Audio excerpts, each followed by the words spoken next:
This is the Italian Citizenship Podcast, hosted by Marco Permunian and Rafael Di Furia. Well, hello there, and welcome to another episode of the Italian Citizenship Podcast. We are back at it again with Italian attorney Marco Permunian. How are you doing today? Good, how are you? I'm doing great, thank you. And today we're doing another little walking around episode. We've been trying this format out a little bit. We've done a little bit with the real estate podcast, and so we thought maybe we should try it with the Citizenship Podcast, especially because I currently am now in the city where Marco has his offices based. And so we wanted to talk a little bit about applying directly here in Italy. Right now we're on the main street called Corso del Popolo in the city of Rovigo in the north of Italy. But Marco, can you tell me a little bit more, or tell us rather, a little bit more about what you do with your clients, bring them here and their experiences that they have? So let me start by saying that a lot of clients, they are very much positively surprised when they get to Rovigo. It's a city that is very safe. It's not too big. It's not too small. You have everything you need. There's a very good train station. There's a very nice and pleasant atmosphere. The nightlife is good. There's a lot of restaurants, a lot of bars. And cafes. The main square that we'll get over to in a second is a wonderful place to spend the evening. When I first arrived here on this trip, there was a whole big a concert that was going on. Yeah. There's actually also a big event that they hold in this very street twice a year. So people from other countries in the European Union, they come with their little stands and they cook or sell their food from other European countries. So it is a very nice town. A lot of my clients confirm that. And also, since we're walking by the post office, maybe should be showing people how the post office looks like. It's a very important location for those who are going to be making an application here. Exactly. So after filing your application for citizenship at the town hall, which we'll visit in a second, you will have to come here with one of the ICA's associates, and you will have to submit your request or application for a residency permit, so the document that allows you to live in Italy while your application is being processed by the town hall, which is right over there. And the application is submitted to the post office because the post office was authorized by the immigration office to receive these residency permit applications. Well, I think, you know what, since we're talking a little bit about the city hall, maybe we should head over in that direction now to also show them, because one of the great things about being here in Rovigo, I lived here for a couple of years, a little bit more than that, but everything is super walkable. You can get really to just about anywhere within a few minutes walk, really from just about anywhere in the city. It's nice in that respect, especially when you're finding your first place to land in Italy. It's very calm, laid back. People are super friendly, super nice, and even maybe we'll walk by some places that actually we might recommend to check out while you're here, especially for food. I mean, those of you who know me know food is a top priority. I mean, we're in Italy, so priorities are priorities. Now we're heading towards the town hall, in Italian Comune or Municipio, which is where our clients submit the application for citizenship by descent. So it's actually one of the first steps. Once you arrive in Italy, the municipality through the town hall will have to review your application and the documents that support your application to make sure that you are entitled to Italian citizenship. And so we take our clients here during the first days, the first week. The clerk reviews the application and the documents and gives the go-ahead for our clients to be registered as residents. So you're technically dealing with two different offices, the citizenship office and the residency office, but they're both in the same place, which is right in front of us. I'll turn this camera around because this is something that maybe some of you might recognize from the background of some of our videos when we are sitting in studio. And this is actually one of the places, the main piazza here, Piazza Vittorio, named for Vittorio Emanuele, if I'm not mistaken. And you have a bunch of great places where you can grab some food or a drink, and it ends up being very pleasant, especially in the summer or Ferragosto time, when people are just out. You'll have families out here, kids playing out here till all times of the night. It's wonderful. And then actually, we're not going to necessarily head over, but you'll see a little archway just under the municipality over there, and you can find some great gelato in there. But when our clients get to Rovigo, the application, like I was saying, is preliminarily reviewed by the clerk, and then subsequently the clerk gives the go-ahead to be registered as a resident in the municipality, which is what allows the clerk to then process the citizenship application. Now, after the residency has been the application for residency has been filed, the local police, and we have a car over there of the local police, will come to the house and will check if you actually reside in the apartment or property where you declared you are going to be residing. So they actually come to the house and check if you live there. And that's something that they do not only for people who are applying for citizenship, but for any Italian who establishes residency in a new municipality, or even when you change your address within the same municipality, the local police will come to the house and check if you actually live there.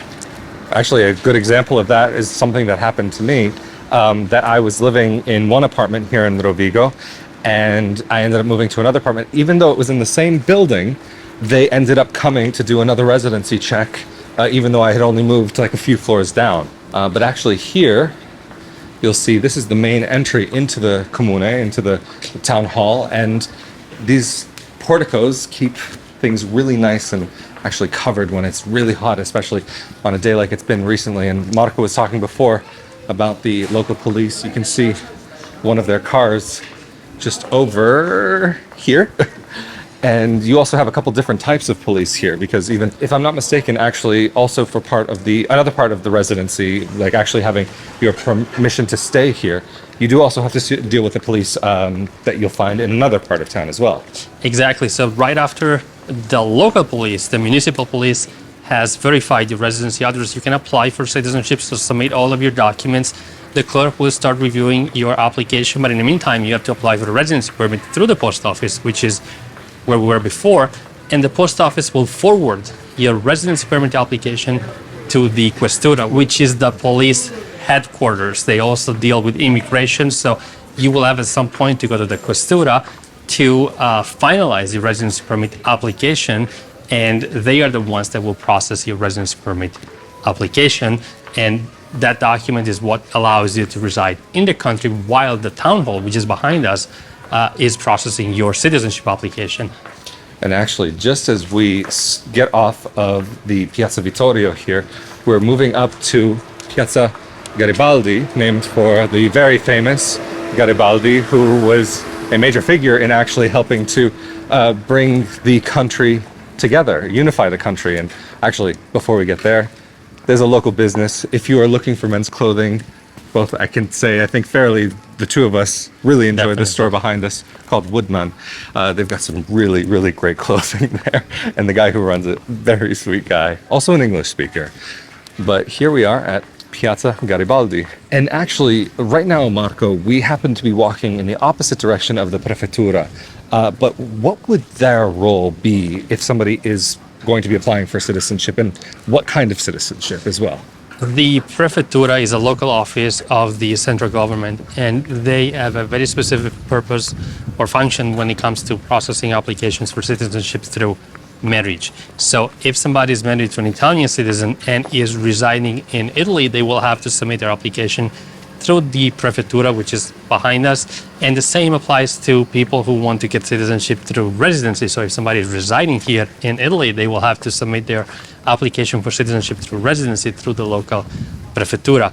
Now, the Prefectura will take all your documents and forward them to the Office of the Ministry of Interior in Rome, which is the one that is in charge to process applications for citizenship through marriage and through residency. Now, to apply for either citizenship through marriage or residency, you will have to speak Italian, meaning you have to submit, among the other documents, a certificate proving that you are fluent in Italian, that your level of Italian is B1. B1 is a lower intermediate level, so you don't have to be extremely fluent to pass the language test. You have to be able to get by, and but it's not that you need to be extremely fluent in Italian. I just wanted to make that clear. Yeah, it's good because at that level you'll already be able to take care of a lot of things. But even I can say I do know people that do have the B1 certification in various languages, not just Italian, that even they aren't able to communicate. So it is possible for a person to get the B1 but still not have the ability to perfectly get by, which is, I think, going to be a relief for many people. But actually, as we're walking here, what's in front of us now is the Agenzia delle Entrate. And so this office will also play a very important role during the process for somebody becoming an Italian citizen, or even actually after the fact, once they're already an Italian citizen. So Marco, can you tell us a little bit about the Agenzia delle Entrate and what role they play? They play a very important role when it comes to citizenship by descent, meaning that they will issue the tax code, the famous Codice Fiscale, which is necessary to not only to rent an apartment, which is again the requirement to apply for citizenship by descent, but also it is required for the process itself. So once you are in Italy, you will be accompanied by one of our team members to the office of the Agenzia delle Entrate to be assigned a tax code. Without that, you can't apply for citizenship by descent. You can't register your rental agreement. And then also, even it's important to say, if someone wants to buy a place, they also will need the Codice Fiscale, as well as even something as simple as getting a cell phone, like cell phone plan here, like, or internet at their house, like all of those things. For even a lot of different things that you might not even think about, this code will be necessary. Of course, like you said, the tax code plays a very important role for anybody who wants to reside in Italy, regardless of the fact that they are applying for citizenship or not. Even somebody who comes here on a visa will need to have at some point a tax code, which is necessary to get a rental agreement, to get a SIM card, to open a bank account. Ah, yes, the bank account. That one is, I would say, quite necessary to have here, and quite helpful, especially because with so many different contracts that you'll have, even for, say, electricity, again, needing the Codice Fiscale, they'll want to set up a direct debit, because sometimes with those, if you do set up the direct debit, you can actually get better pricing. So worthwhile looking and comparing and contrasting all the options that'll be available to you. But anyway, Marco, since we're back at Piazza Vittorio, in such an important place here in the city of Rovigo, actually, there's one place that we didn't get to walk by. If you do go up to the next piazza, maybe worthwhile visiting a little place called Fratelli Piva. Great food. There's some wonderful local food there. Definitely try it. There's a wonderful woman who runs the place with her husband. Just go when you're here. But anyway, Marco, since we're in front of the Comune, can you tell us a little bit more about if someone is needing help and wants to apply in this beautiful little Italian town, how to get in contact with you and your team? If anybody's interested in applying for citizenship in Italy, whether it's Rovigo or a different town, we can assist with the application process also in different towns. You can contact us through our website, ItalianCitizenshipassistance.com, or give us a call. Our numbers on the website. Absolutely fantastic. And of course, if you're interested in more like this, be sure you're subscribed to this YouTube channel, or you can also find our podcast where we talk about making Italian citizenship your reality. And also, if you're subscribed to this channel, as well as the audio only podcast channel, you'll be able to get notified of whenever they get up online. But if you're subscribed specifically to the YouTube channel, you will get also automatically subscribed to the Italian real estate podcast, where we talk about renting in Italy, purchasing property in Italy, and where to do so. And also, if you're interested in topics about being a dual citizen and living life abroad, feel free to come over to my project. You can find it through YouTube, Google, or your favorite podcasting platform of choice called Not Your Average Globetrotter. But anyway, we again have been here with Italian attorney Marco Permunian. I'm Rafael Di Furia. Stay safe and healthy out there, and we'll see you all next time. Later. Thank you.